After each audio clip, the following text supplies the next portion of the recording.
Hello everyone. তো দেখো, আজকে ছিল আমাদের মন্দিরের ঠাকুর বিসর্জন। আমাদের মন্দিরে শুক্রবার পুজো হবে, তো আজকে ঠাকুর বিসর্জন। তো দেখো, আমরা ঠাকুর বরণ করে বিসর্জন করলাম। তো আজকে আমার শরীরটা খুব খারাপ, তো আমি ভয়েস ঠিক করে দিতে পারছি না।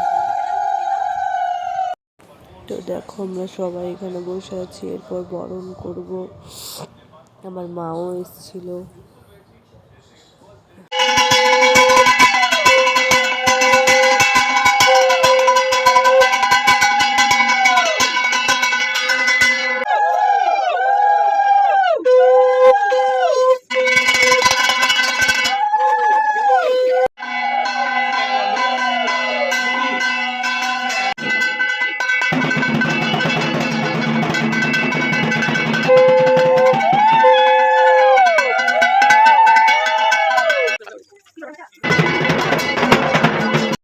তারপর আমরা ঠাকুর বাইচ করে সিঁদুর খেলে নিয়ে মিষ্টি প্রসাদ খেলাম।